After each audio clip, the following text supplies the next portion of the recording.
Yeah, so this is perfect time to take a bathroom break, get yourself a glass of water, something. Yeah, get your redistricting popcorn handy. Yeah, and, there you go. Yeah. There you go.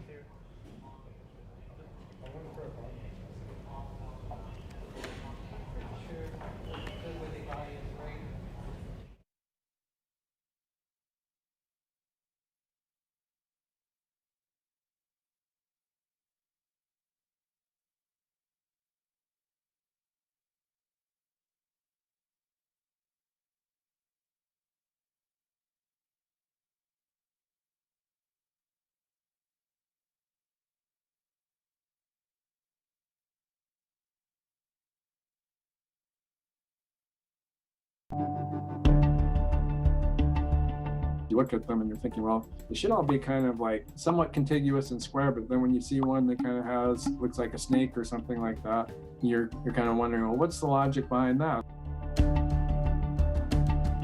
You should provide maps, draw maps that are more compact to those communities. Most people don't pay attention, probably because they feel like it doesn't affect them. It has a lot to do with money and what people can get from their member of Congress. It has an impact. You have a situation where the politicians are choosing the voters when what we should be seeing is the voters choosing the politicians.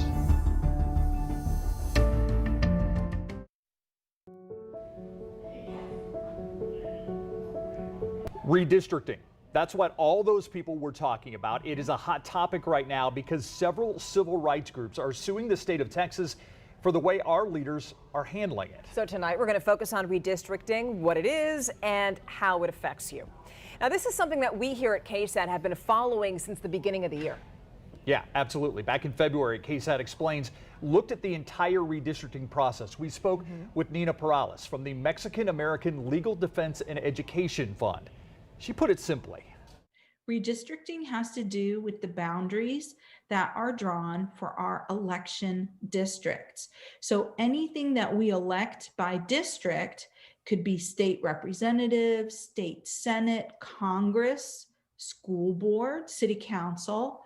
All of those districts get redrawn every 10 years after the census to make sure that there are roughly the same number of people from district to district, and that creates equality of representation. Yeah, after all, that is the intention, right? So here's a look right now at the census data for Texas. We know that since 2010, we've gained about 4 million people, which is huge. And that's giving us 2 additional seats in Congress. Now we have 38 representatives in the House. So let's zero in on Bexar County now. Over the last decade, the population here has grown by about 300,000 people. When you break it down by race or ethnicity, more than half of those people, 180,000, are Hispanic or Latino. That group has far outpaced the white population, which has grown by about 16,000. The Black and African American population also up in Bexar County by close to 30,000 people. And we have 25,000 more Asians now than we did 10 years ago. All right, so you're probably wondering, why are race and ethnicity so important? Well, they are, and you're about to see why. Just look at these numbers, because back in 2014, the Pew Research Center released a study that looked at party affiliation by race and ethnicity, and these were the results. Almost 60% of white people are Republican or tend to lean more conservative. The Latino population leans a little bit more Democrat, with 44% and 25% being more conservative. As for the Black population in Texas, almost 80% identified as Democrats, and just under 10% said they were Republican. So now that you have all of that information, we're going to discuss this with our panelists from Trinity University. Let's welcome Dr. Jesse Crosson, an assistant professor of political science. Dr. Crosson has done extensive research into Congress and public policy, and you could also read his work in several political science publications. Also here, a great friend of KSAT, Dr. Carey Latimore. He's the associate history professor and teaches African American studies. Dr. Latimore, also an award-winning academic and author. Gentlemen, thank you very much for being here and being part of this discussion. Dr. Crosson, I want to start with you first. When we talk about redistricting, And people think it's a complicated process, or that it's, you know, something that they're not. I mean, it's basically redrawing boundaries, right? That's what we called this out of bounds. Is that accurate in how we're defining this? It is accurate, and on the face it sounds very, very simple. But over the years, we've had many case lawsuits and so on and so forth that have put rules on top of where boundaries can and cannot be drawn.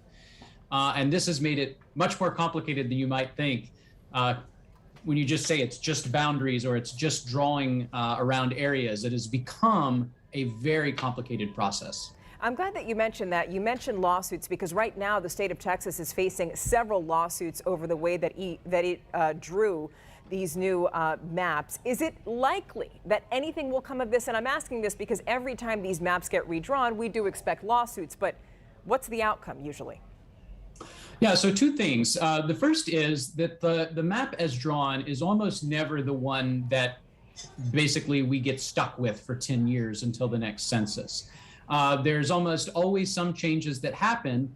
And the second thing I wanted to mention is that it is even more likely to be the case this time because this is our first year of redistricting after the Voting Rights Act or provisions of the Voting Rights Act expired in Congress. So it used to be that Texas had to have its map reviewed by the Department of Justice every single 10-year period. That is no longer the case. And so you can expect an especially large amount of legal activity around our map here in Texas relative to in years past. Dr. Crosson, just elementary wise, I mean, from my understanding, when this goes to the courts, will it work its way through the state courts first and then the federal courts, or does it go right to the federal courts, and could the Supreme Court end up hearing some of these arguments? Yeah, the Supreme Court definitely could. The Supreme Court always has a preference for the state courts to be able to handle this kind of thing. In my home state of Pennsylvania, the state courts have gone back and forth with the state legislature several times about maps in the past. But as the court of last resort, the Supreme Court could potentially step in, especially because there are major racial concerns of racial equality that are implied by the drawing of the maps in a state like Texas. All right, so Dr. Carey Latimore, we want to bring you in right now because this is the perfect segue. It's impossible to talk about redistricting without bringing up the issue of race. And the reason that redistricting is such a charged subject is because opponents to these maps, these new maps in Texas, are arguing that the impact of the vote of people of color is being diluted. Now, but we really want to zero in here and explain how that impacts people in San Antonio specifically. So one of the things as we think about, if you think about the impact of votes being diluted, when you draw a district up, one of the things that people know is the numbers that you provided earlier. We can tend to assume where they may vote. And so if you draw a district in a way that does not perhaps grant equality in regards to race or ethnicity with those districts, and you dilute that vote, especially if that vote is where the new votes are coming from, you've kind of diluted the impact of the African American and Latino and the Asian votes.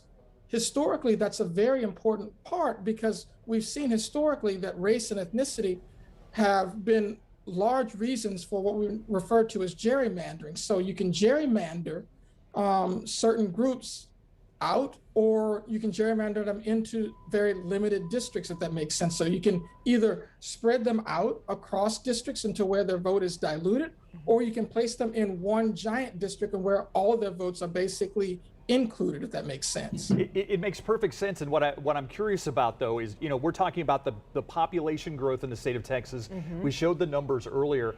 95% of that growth comes from people of color. So the way the map stands now, and you can correct me, Dr. Latimore, if you want to, but it does not look like that's reflected in this map. Correct. And one would expect that if that's where the population growth is occurring, those two seats, one would assume that those two seats would reflect those changes in Texas population. And I should also say, in 2010, we had a similar situation occur. And I think there were 4 seats in which were not reflected in how the districts are drawn out as well. And so when you think about one person, one vote, or the increase, one would assume that the increase would be reflected in the way that the districts are drawn to assure equity. Let's take a look at one of the districts that we're talking about. And Dr. Crosson, I want to bring you in on this. I mean, when you talk about the 95% growth in the state of Texas and not being represented necessarily in the map, this is Congressional District 35. You can see the current map. You can see the newly enacted map. This is Lloyd Doggett's old and new district. Do you have any doubt that this is going to end up in the Supreme Court? Well, I'm not going to predict what the Supreme Court's going to do. That's a good way to go broke really fast. Yeah. But I will say that if you look at the old version of Texas 35, it also looks very serpentine like it does right now. And so one thing that's worth noting is just because a district looks funny does not necessarily mean that it has broken some sort of law. It does not necessarily mean that it is going to harm a minority racial group. In fact, some of the funniest looking districts, such as the one I used to live in West Chicago, was federally gerrymandered by a panel of judges in order to ensure that it would be a majority African-American district.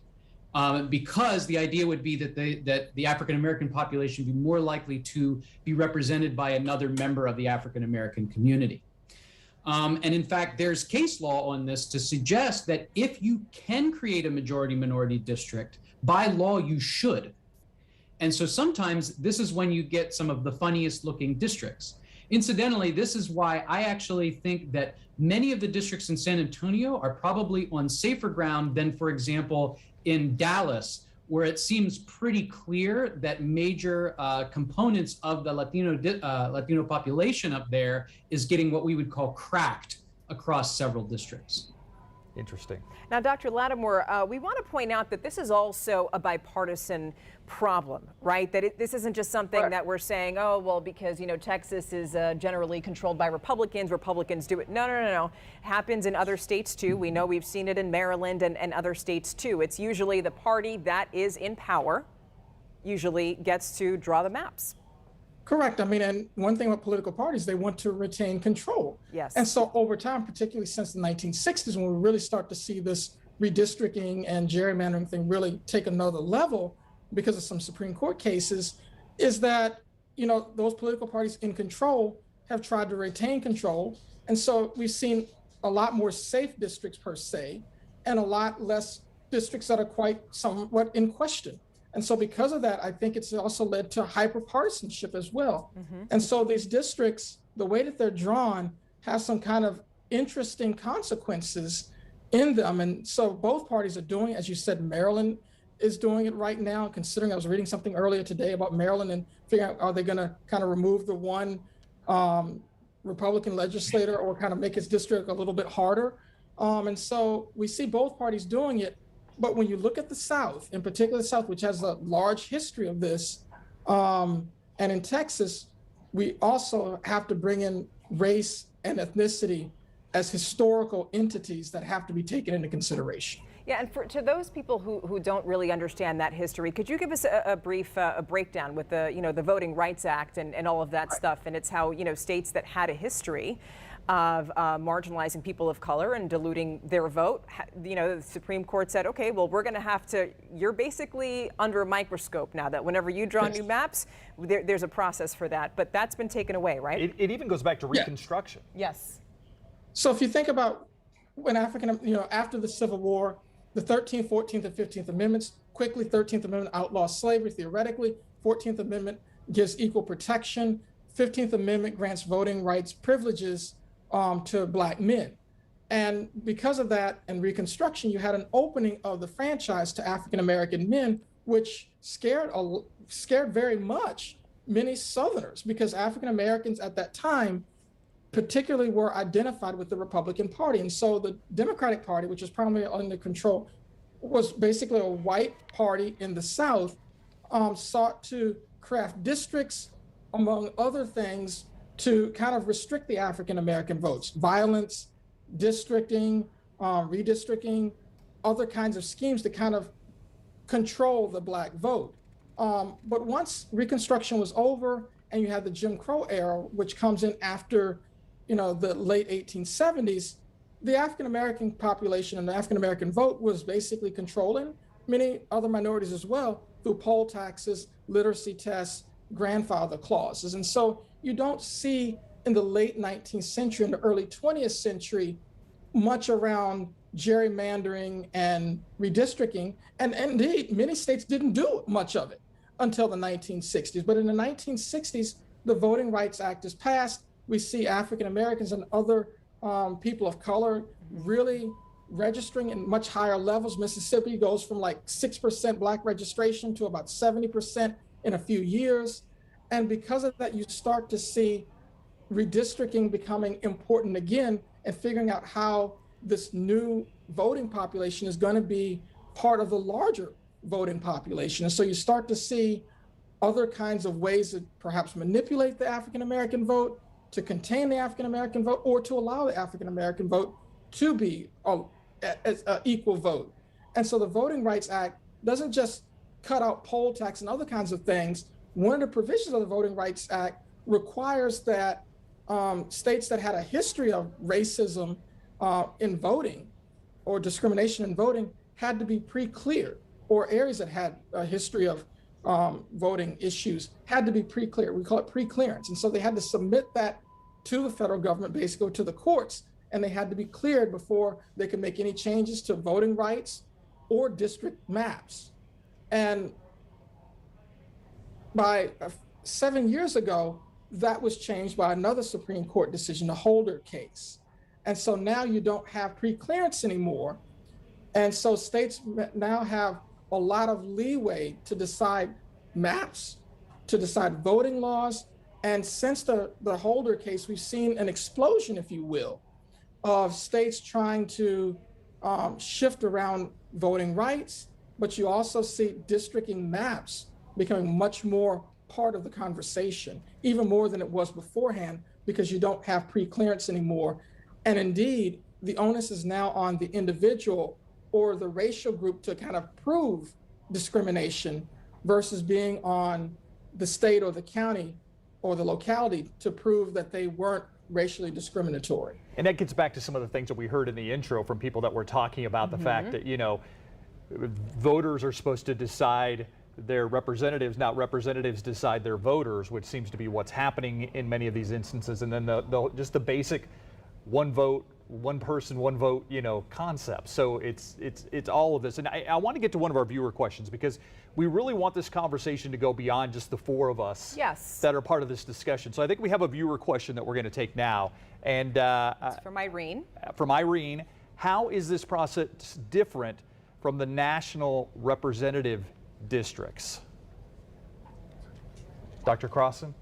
So if I understood the question correctly, it's not different. So basically, same thing, right? Yeah. So basically, these maps are drawn by state legislatures, but the state legislatures draw the lines for their state legislative districts, so for their own districts, but they also draw the lines for Congress, so for the federal Congress. Now, obviously, the Senate is just the Senate. You represent the whole state, so there's no redistricting involved there. But they draw it for everybody. And this happens, as Dr. Latimore said, every 10 years. And this is the first redistricting since the Holder case, which is why you see so much more activity, particularly from racial groups on the legal end, or at least there's rumblings there'll be lots of lawsuits, even if they haven't already been filed. I'm curious because there have been states that have tried to do it differently. I know, I believe, and you can correct me here if I'm wrong, I believe the state of Iowa actually has a computer draw up the different districts and then the legislature votes on it. I think the state of Missouri has a committee that kind of figures out how to draw their different deals. I mean, is there a perfect way that these maps should be drawn, in your opinion?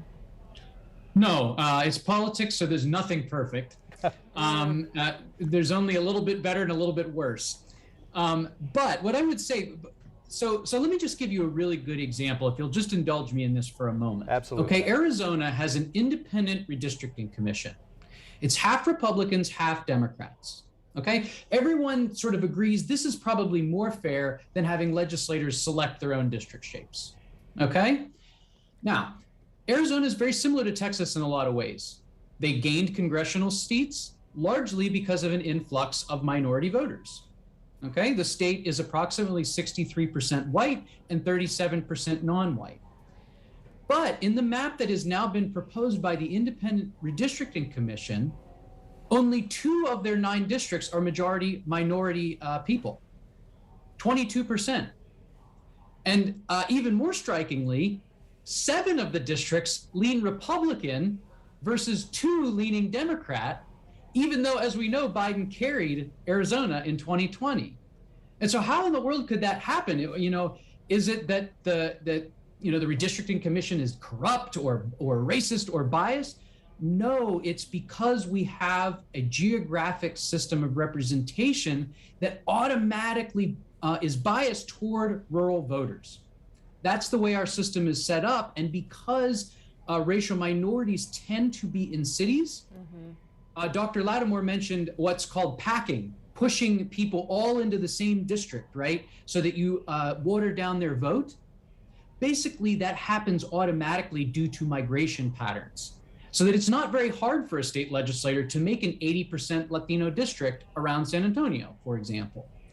And that is what has happened in a lot of these southwestern states. Now, there are other cases, such as in Dallas, where almost certainly there is an artificial sort of watering down of the racial vote. I don't mean to suggest that this never happens, but these migration patterns and partisan clustering, which has only gotten worse over time, has really pushed us into these hyper-partisan districts that Dr. Latimore was mentioning before. And it's not clear to me, apart from us all moving to different places, how we ever get out of that. Interesting. Right. Well, we also know that what's the retention rate for Congress, right? For incumbents? Oh, yeah. Like over 90%. Yeah, it's in the mid-80s for Senate and the mid-90s for the House. Yeah. And if I may just add on to Dr. Crosson, one of the things that's really happening is that rural-urban divide, and I want to just add to that in that increasingly, this is something that really began in the early 20th century, but it's been accentuated over the last 10 to 20 years. And so it's going to almost necessitate, for equity reasons, kind of odd-shaped looking districts, because if you look at maps, very few minorities or people of color are living outside of, cities nowadays. I grew up in a very rural area. I now see that where I grew up was a very rare piece of history in a sense. And so when you think of maps just aren't where people are living, and you can't just cut up an area and say that this person fits here, this map should be here, but it's much more complex than that to really assure that each vote is valued equally. And we want to surely assure that rural voters get their due share, but we also want to assure that voters who live in cities and urban areas also aren't diluted as well. Doesn't this, and this is a question for both of the professors here, doesn't this lead to the gridlock that we're seeing? Because if you're in an 80% Democratic district, you don't have to come to the center. If you're in an 80% Republican district, you don't have to come to the center. So you're going to be reelected anyway. I mean, am I reading too much into this, that this is leading to the gridlock that we're seeing? No. Not at all. Go ahead, Dr. Latimore. I was going to say absolutely not. And that's one of the things that we've seen lately is hyperpartisanship and the inability of, in this case, Democrats and Republicans to come together, because you've created districts now that really push one way or to the left or far to the right. And so because you don't have districts that are more, evenly divided, you don't have political candidates who are forced to come to the center. And because of that, you have candidates who are really playing to the audience that you have. And so that's another issue of maps in this kind of way, is that the center has kind of been abandoned. And so people who occupy the center, their votes too, perhaps are obsolete. If I could just add on to that, if you don't mind, a lot has been made about the racial breakdown of the map, and I think for good reason. There are clear disparities in population changes and who's getting districts and where, and I do not mean to downplay that at all, but I think lost in the shuffle has been the following development, which is Republicans used to use cracking, in other words, spreading out Democratic votes. They used to use that all the time in Texas. That was their number one strategy. But for the first time, this map is majority packing. So what we see in this map more than in any other maps in the past, are a lot of really safe districts. Compared to the old map, there are 5 more Democratic-leaning districts than there were last time, 2 more Republican-leaning districts than there were last time, and 5 fewer toss-up districts than there were last time. Even though we gained 2 districts, we have 5 fewer toss-up districts. And by the way, San Antonio is part of that. Texas 23, where Will Hurd used to represent, and now Tony Gonzalez is the representative, that used to be the quintessential toss-up Absolutely, a district. 50-50 almost. 50-50, all that was always considered to be a bellwether district. Now, what is it? It's plus 13 Republican. Plus 13. It's not even close. And, you know, so if you're somebody in the middle, like, who are you going to get representation from? It's not really clear. Yeah, and even I mean, I know that obviously that district is the most pronounced because it was such a battleground district for every for both parties. And even Representative Chip Roy's district, that was even, you know, sometimes considered that it could be in play, has moved more to a safe Republican district. Yes. So Representative Roy, Texas 21, was plus 10 Republican. Under the new map, plus 21. Yeah. You know, there's one thing that I would like to bring up, because a lot of people watch this and they think, well, you know, if I'm a Democrat and I'm living in a Republican district, do I get any representation? And the truth is that you are still encouraged to go to your representative to make those phone calls. They do have to help you. You are their constituent. If you have a question about losing a Social Security card, something, Right. Yes. you can go to your office. They're not going to ask you, you know, which way you voted. They shouldn't. Yeah. Yeah, just putting that there. So now we do have another viewer question. I believe it was viewer question number 2, and I want to go back to something that you, Dr. Crosson, were saying before. And Bridget here is asking, why can't redistricting be done by an independent committee? You mentioned the Arizona example, but why can't it be? If this is a process that has been hyper politicized, why aren't we doing that? Politics is the main reason. So think about it this way: you're a legislator in say the Texas state legislature, but it's not specific to Texas. Okay, what's your number one goal? I mean, it's to serve your constituents, but you can't serve them if you're not in office, right? So you have to win re-election. How do you win re-election? Well, you do it by not rocking the boat. If you won under the old rules, you'll want to keep the old rules in place, right? And so in order to get an independent redistricting commission, you're going to have to get re-election oriented politicians to voluntarily give up some of the authority that they've used to get into office in the first place. In other words, you have to convince a banker that he doesn't like money. I don't mean to sound overly cynical, and sometimes political scientists sound that way. I'm not being cynical at all. It's just the reality of the incentive structure that is before any legislature, not just the Texas legislature. So in many states, and I believe this was the case in California, these independent redistricting commissions happened because of referenda or ballot initiatives that were not put on there by the legislature, but were voted on by the citizenry. Now, we're not an especially strong initiative state relative to other states, but that's how you get around it. It's very difficult to convince the legislatures otherwise. We have another question, and this comes from one of our Trinity viewers. Yes. So I want to make sure we give a shout out to our Trinity viewers out there. If San Antonio is majority Democratic, will redistricting affect us negatively? And if so, how? So I'll take a run at this. Okay. It depends on your preferences. Okay. If you are a very progressive, very if you prefer ideologically pure candidates, if you're standing with Elizabeth Warren, or if you're a Bernie bro, or whatever it is, that was your candidate, you're going to love this map. Because Representative Castro's district was already blue. It's bluer than it ever was before. Even Representative Cuellar's district is bluer than it was before. We've got ultra blue districts. And oh, by the way, Trinity caller, we are now in a new congressional district as a result. We'll have Representative Castro instead of Representative Roy under the new map. So if you really like Democrats, That's going to be a huge change from Chip Roy. And so it just, but if you're a moderate, if you're sort of a center-left Democrat or center-right Republican, I'm sorry, but you're just not going to find anybody. Maybe if you move to Converse or Seguin, they just created a new district out there that is exactly 50-50, and it's majority Hispanic. So that'll be fascinating to watch what happens out there, because that district goes the whole way down almost to McAllen. Interesting. From Seguin. So who knows what will happen there, but if you're in the city here, it's partisan politics. I've had Republican friends of mine tell me that they learned how to do all this redistricting stuff from their Democratic friends when they were in charge of the Texas legislature. So what about the argument, and I'll put this out to both of you, what about the argument that to the victor go the spoils?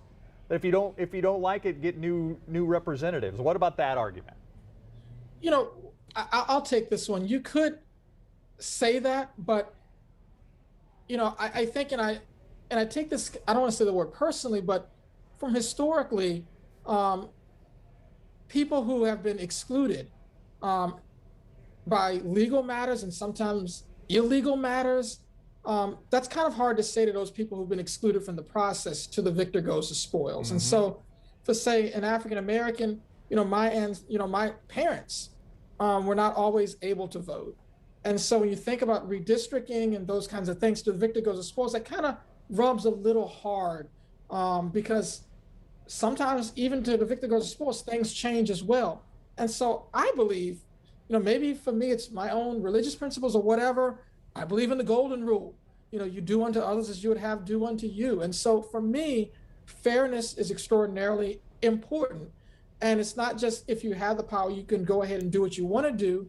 That creates a response from the other group. And so I think this is part of hyperpartisanship. Both groups are seeking to pay back from something that happened before.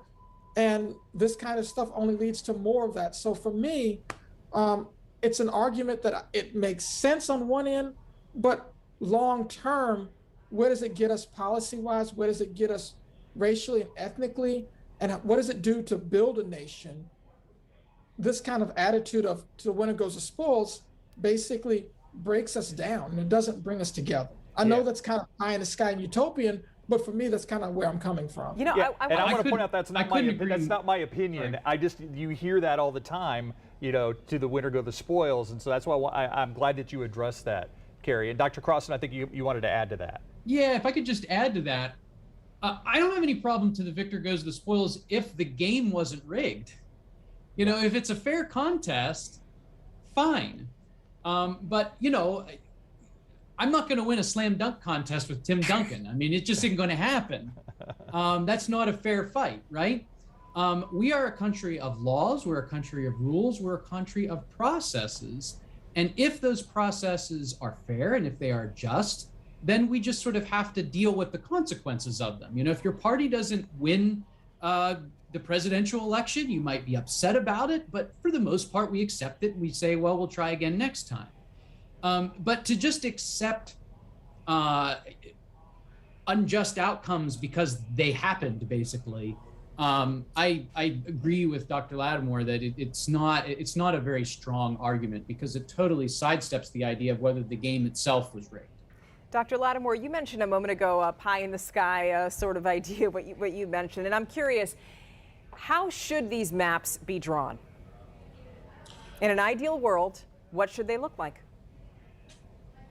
It's hard to determine what they look like map-wise, but for me, I would like them, number one, to be drawn independently. And so I'm going to come back from what Dr. Crosson is saying. I think it has to be depoliticized as much as possible. But you also have to take issues of race and class and location. All of those things have to be taken into consideration, and we have the ability to do so. One of the things that's making gerrymandering easier is computers and the ability to create algorithms that can basically tell you by percentage what groups of people are likely to vote at. Well, that also makes it more easier, theoretically, to bring more fairness to the issue. And so I think that we can use that same technology, and we have to bring technology into this, but that technology has to take all the issues of where increases are occurring racially and ethnically, and also where they are decreasing, and it must include urban-rural distinction. And so we have the technology. What has to be required is using that technology, not for increasing gerrymandering, but for enhancing equity. Now, we also have somebody, you know, we're having this discussion here, and a lot of people might think, okay, it's futile to fight back. And so we have a viewer here that's asking a question. Is it sort of that you're saying that we have no control over redistricting? In other words, can the voters, can the citizens of this country get some control over this process? How do they make sure that they're heard? You raise your voice. And so many things in our nation's history have occurred because of people who may not have had power raise their voice. African Americans during the Civil Rights Movement didn't have the numbers, they didn't have the power, they didn't have the influence, but they created coalitions because their stories were so important and people listened to them. We are a nation that has, for its whole history, it hasn't always completely listened, but it's often listened to the people who have not been in power, you know, and so people who may feel disempowered have the ability to use their voice. We still have a vote. We must exercise that vote and tell our people, tell our representatives in this republic, you know, in this state that we're in, but also in this nation, what we want. And so if gerrymandering is an issue for us, we need to raise that much more broadly, not just wanting more Democrat representatives or more Republican representatives, but wanting more fair representatives. And so it requires that center that may be left out, which is probably the 70%. Those 70% of people that feel left out by this process must come together and raise their voices and speak on the issues that they find important. And that means using your vote and not letting this kind of make you feel disenchanted, but allowing it to empower yourself to exercise the right that's been provided for you. Dr. So Crosson, vote. Yeah, raise your voice. Dr. Crosson, is something like what happened in California, where you said they had a referendum and they decided that they were going to change the way they redistrict, is something like that possible in the state of Texas? Can it be a referendum, or does it have to be a constitutional amendment? Or, I mean, what are we talking about in the state of Texas? So with the proviso that I am not a lawyer, I'm not a legal scholar, I'm a legislature's guy, it is certainly possible that a law could be made here by the legislature, no doubt about it. And I don't think it would need an amendment to the state constitution. Even if it did, frankly, our constitution isn't that difficult to change in the state. That's why it's about that thick. But in terms of initiatives, I think that the legislature would have to approve of the initiative getting on the ballot in the first place. And if people are really interested in that, I can certainly go back and check. The better part of valor is discretion, and so I don't want to say for sure which process it would have to go through, but I know for certain that practically no state has as open of an initiative process as what California does. Yeah, and I didn't mean to. Just very easy. Yeah, I apologize for putting you on the spot, but I was curious. No, that's okay. My students do it all the time. Yeah, I was curious if there's a way to go around the politicians, because, like you said, it's like asking a banker not to like money. I mean, it's is there a way to go around the politicians and get redistricting changed? And it seems like maybe there's not in the state of Texas. Well, no, not really. And I mean, to Dr. Latimore's point, we use politician like a dirty word. And obviously, I was making a caricature there. But, I mean, what's good for the politician is getting reelected. And we're the ones that do the reelecting, right? And so if we don't like it, we have to raise it as an issue. There's a great new book out there by acquaintance of mine at Harvard called Democracy by Petition.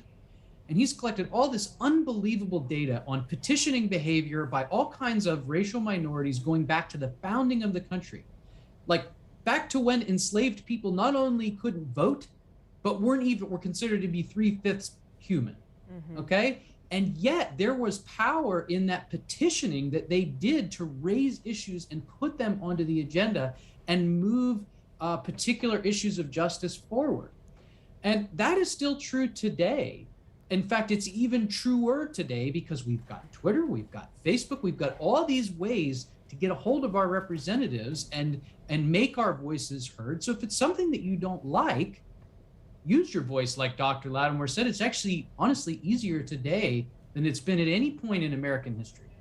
And one thing I could also add, I was going to say, is my understanding, there's really no public input in Texas on the issue of redistricting. And I think some states do have public input. And so could the public, if the politicians won't give up the power to an independent commission, are there ways of having more public input that can be taken into consideration? That might be one more step beyond what we have right now, which is basically, the legislature does it, it's approved by the governor, boom, boom. You could have more public input that has a role. And if you have public input, then if your legislator doesn't approve, then you've got your legislator on the record for not approving what the public may want. And so it's another way of getting accountability from your legislator in a process that really doesn't permit much accountability, because there's no point of where the public is actually saying anything really about the maps. It's interest groups that are saying that the maps aren't right.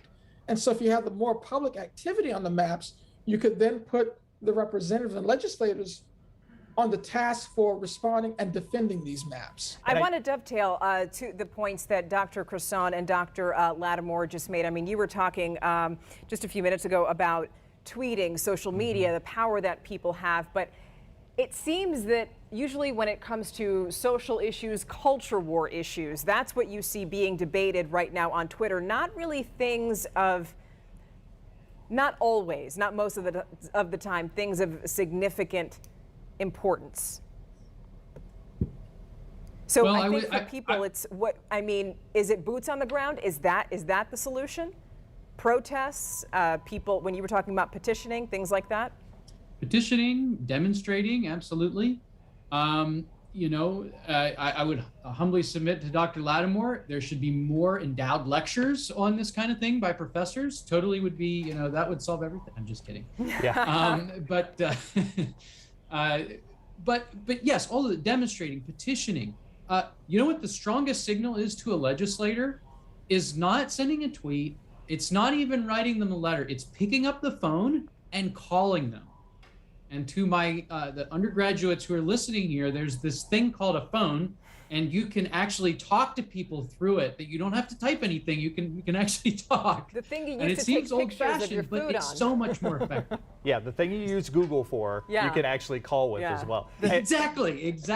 And just as I'm going to date myself here, and I could be wrong, but I believe when Jeff Wentworth was a state senator, he actually proposed the idea of a computer drawing out the districts in the state of Texas, and it never went anywhere.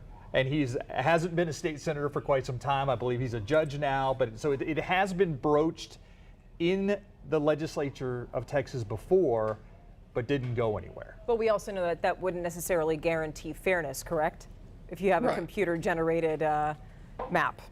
Well, a computer is a human creation.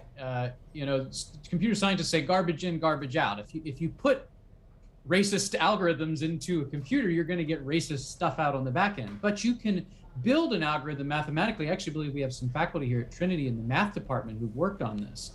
You can build a mathematical algorithm that advantages certain types of outcome. You can have it try to maximize toss-up districts. You can have it try to maximize majority-minority districts. You can have it try to maximize partisan districts if that's what you want. And so it's actually just a matter of fine-tuning the algorithm. So to Dr. Latimore's point, you can use a computer for evil or you can use it for good. It's just a tool like anything else. Now, Dr. Latimore, I wanted to bring in another issue of race when we talk about the school board, those types of elections, those districts and things like that. We know that that certainly affects children of color in this state, because we know that 52% of students who are enrolled in public schools here in the state of Texas are Hispanic. So when we talk about the issue of how this affects all of us, public education, when these maps are being redrawn, I mean, these are representatives that you choose that are going to have an impact on what your children are learning. Absolutely. And I think that that's one of the reasons why, you may say that redistricting is not the most sexy topic to talk about, but it is important. And I think because it includes things like school boards that we're now seeing are extremely important. And so to me, it requires more voter training on behalf of the voter and knowing what we're voting for and what we're not talking about. And so we're only talking about these issues that are kind of tangential to the real issues. We're leaving out majorly important issues that are affecting our children and basically that are kind of leaving the 70% of people in the center outside of the conversation. And so for me, you were asking Myra about what are the kinds of things that we must do? To me, it requires going across that Democrat-Republican liminal zone and creating and building coalitions in which there are people on both sides who I believe would say that what's happening here is not right. And finding those kinds of coalitions and communicating. That's what happened in the civil rights movement, was those building of coalitions of different kinds of people.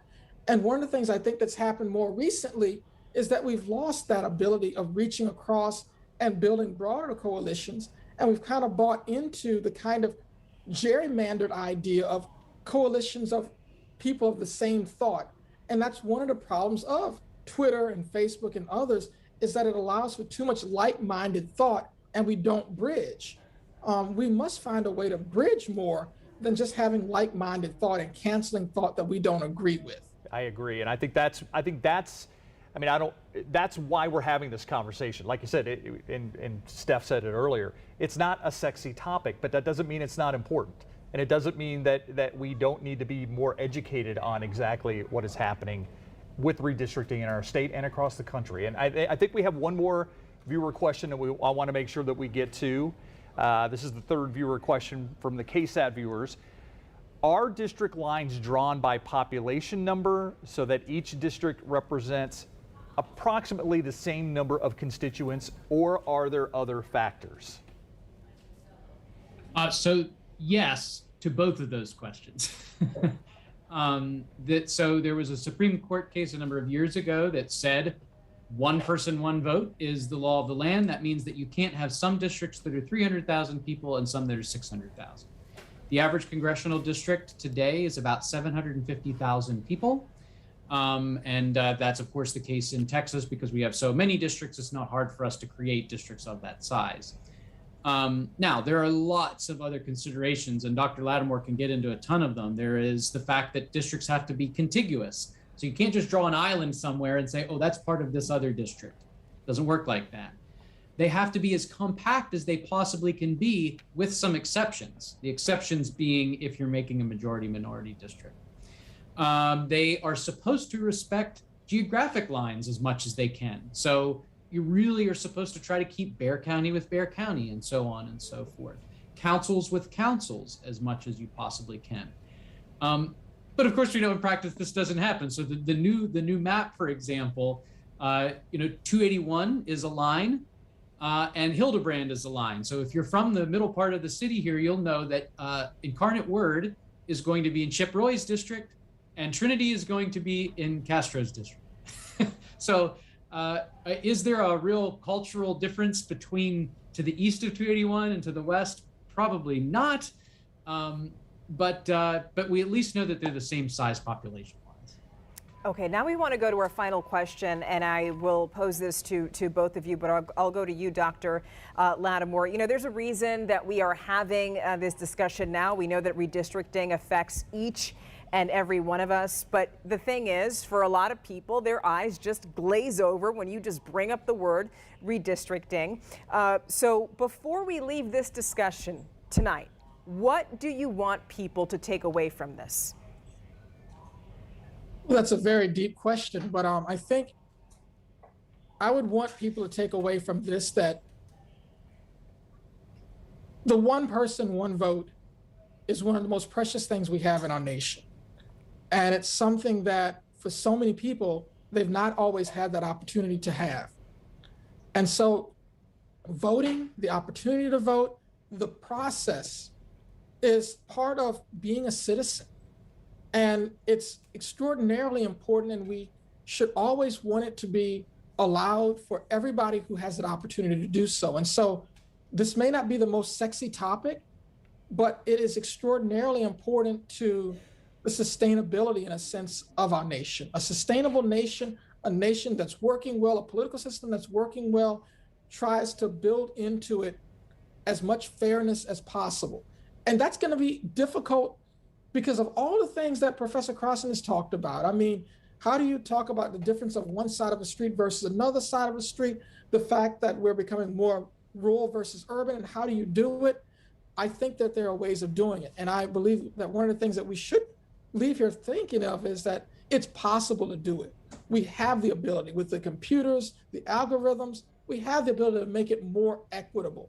We should want to do it, not for party, not for race, not for people, but for what is right. And for me, that's what I want people to leave here thinking of, is how can I make the system work better, not for me per se, but for all of us. It's not what I want, but for all of us. It's not just if I'm the winner in a political election, but it's for all of us. That's what's going to take us to the next level. That's what's going to make us a better nation. It's doing it for the least of these, but also for everybody, and that everybody is included in becoming a part of this broader conversation. So I'm hoping that that's what we can bring out of this conversation, that different people can communicate, that they can move forward, and that all of us have an investment in ensuring that this is done right. Dr. Crosson? Well, initially, I was glad that you asked Dr. Latimore first because it was a difficult question, and then he gave a great answer, and now whatever I say is going to be a letdown here. Try to top it, yeah. But I would say this, I say this to my students all the time, and that is that institutions matter, rules matter a lot. Now, all of you have said this is not a sexy topic, but to a political scientist, this is like as sexy as it gets. And there's probably not a great advertisement. That's going to be the takeaway. That's what people are I'm a humanities person. Yeah. That's all they're going to hear. But what I would say is, just because something sounds like inside baseball, just because something sounds like, political muckety muck, and why should I care about something so technical like redistricting, doesn't mean that it doesn't have a tremendous impact on the way that we live our lives in a democracy. In fact, according to a lot of people, democracy is nothing but process and rules and how well those rules are followed. And so, when my students take my Congress class and I'm teaching them about read rules and, the rules committee and closed rules and open rules, I know when I teach that, they first look at me and they're like, Dr. Crosson, when am I ever going to need this? And the answer is that all of this stuff, all of the laws that govern you as an American citizen, whether it's big stuff like Medicare and the Voting Rights Act and Social Security and some of the big ones you recognize, or whether it's smaller stuff, all of that is the result of a big old sausage machine that's pushing out the end product. And the end product that you get is a function of how you've built the machine. And redistricting is an incredibly important part of that machine. And if you want to fix the machine, you got to know how it works. Okay? Now, I just happen to think that figuring out how the machine works is tremendously interesting. That's why I'm in my office at 8 o'clock in the evening on a weekday. But you don't have to be quite so passionate about it in order to understand why it's important. Absolutely. What is fair? What is right? Where should we go from here? It's really up to whoever's been watching this and your own opinion. We're not going to tell you what to think. We're not going to tell you how to think, but we are going to have the conversation. So I want to leave it there. Drs. Carey Latimore, Jesse Crosson, thank you so much for being with us tonight. And let's keep the conversation going. Yeah, this was Out of Bounds, the repercussions of redistricting. We loved having you with us tonight, and even though part of our conversation is over, we still want to keep this conversation going, as we just said. So if you're on our Facebook page, you're on KSAT, we'd love to hear from you. Just give us your thoughts if you have any questions, because we do want to continue this conversation in the future. And have a wonderful night. And don't forget, we're still working here tonight. Yes. We're going to see you right back here on the Night Beat at 10 o'clock. Thank you so much. Thank you for joining us.